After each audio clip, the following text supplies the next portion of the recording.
David, when I first heard the term aesthetic cognitivism, it sounded like a subset of psychology, cognitive science. I've now learned that it's much broader than that. When you look at aesthetic cognitivism, what does it mean to you?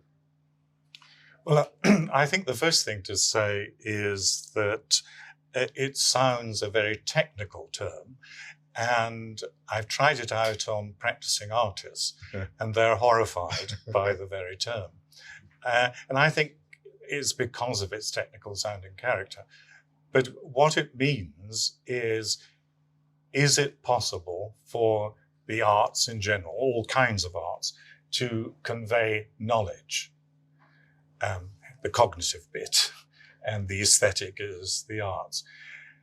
Now, it's true that much art is not of that kind. So people may just do a painting in order to engage in self-expression, they might say.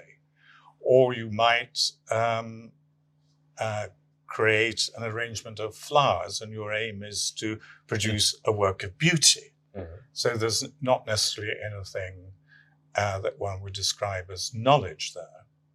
But then there are other circumstances where I think, yes, questions of knowledge do arise. And one of the most interesting questions is whether there are distinctive kinds of knowledge that can come through the arts that are not easily available by any other method. Mm-hmm. So in rough, that is what I'd say. Okay, when I hear the word cognitism, though, there are two different interpretations of it, or uses of the term. One is, as you've described, is to the output, the knowledge output of what it may be. The other is the mechanism by which it occurs. Mm-hmm. So it could sound like a kind of reductionism, where I'm trying to deal with the arts and explain in the brain or how it works, and that explains it all. So those are two different uses of it. Are they both part of the way of thinking? They could be, but I'm very much the non-scientist, so I don't really want to talk about formal mechanisms in the brain or anything like that, if I'm talking about it. But I think there are distinctive, I don't want to call them mechanisms, but distinctive types of approach that are peculiar to the arts, and which they also, to some extent, then share with religion, which is one reason why they interest me. So if you think of a poem, if you want to use the word mechanism, it works partly through its metaphors. So at the level of mental cognition, without bringing in science, the question would be, how do these metaphors work? How is that different from, say, a formal argument in philosophy? Mm-hmm. If you look at a painting, how does an image work as distinct from simply viewing a landscape? A landscape could be, you could have a painting as a landscape. What's the difference between that and me turning into our scene here and taking a picture? Yeah. Okay, those are very legitimate questions. What I'm not seeing immediately is how religion comes into this. These are questions that can be asked and judged quite independent of religion. They can. So not all art has anything to do with religion. But at a basic level, they share something in common. And that is, what the arts are doing is they're trying to move you from one area to another. Mm-hmm. So a metaphor tries to move you from one type of perception to another. See it like this, mm-hmm. and then you might understand a different bit of reality.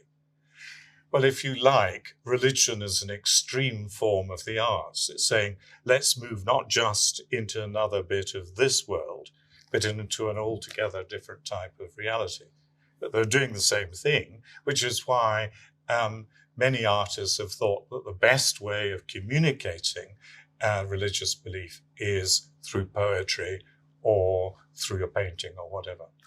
If we're seeking to articulate the arts with religion, what are the different ways we can start to do that? We can understand the arts and then see religion as using the same sort of techniques.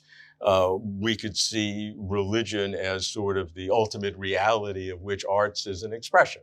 Those are two radically different ways to see the relationship. Right. Well, I think there isn't one answer to that question then.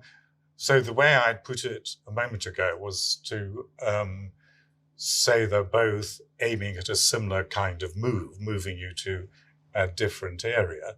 And there may be nothing in common between some piece of art and religion other than that type of move.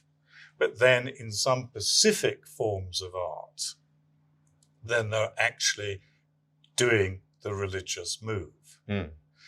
So since we're in a landscape context, a number of artists have actually used landscape to evoke the notion of God. Mm.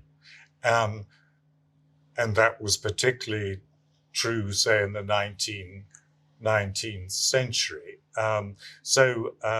For example, in the United States, a group known as the Hudson River School tried to use landscape that suggested infinity, the great open spaces on mountains or whatever, to evoke a notion of infinity, which they thought could then pull you to a further stage, not just infinity in this world, but then something beyond.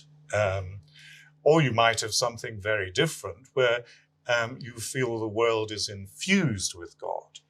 Mm. So towards the end of his life, Vincent van Gogh, as you Americans say, or Van Gogh, as we say, you've got the sense of the divine somehow in the world. And how does he do that? By symbolically by putting a halo around someone sowing seed or whatever, suggesting that there's more to the world than just first meets the eye. So we have different ways that art and religion can reflect on each other. Yes. A counter argument to all of that would be that each are the product of cognitive activities of psychology, the human brain, and that whereas they look like they have their own relationship, they really are only related because they have a common antecedent, which is what causes each of them. And so we're kind of making up, and it becomes an illusion that they really have a relationship together. Well, there's nothing that you can definitively prove. There's no way of definitively proving that there is such a relation. But nonetheless, arts and religion have been very closely related right from the beginning of history. So the artwork begins at least 35,000 years ago or more, and it's in a religious context. So we don't actually know what the earliest work is, but one possibility is it's the Elephant Man that was discovered in the 1930s in Germany, the context suggests it was a religious context. It was created. Mm. And what you do, you use a symbol that's like nothing in this world, because people are not both elephants and men, to suggest something that's other than this world, that you can make that move beyond. So in the development historically and in current times, even between of art and religion, how important has it been that the two have been expressing each other throughout human history for the development of each one?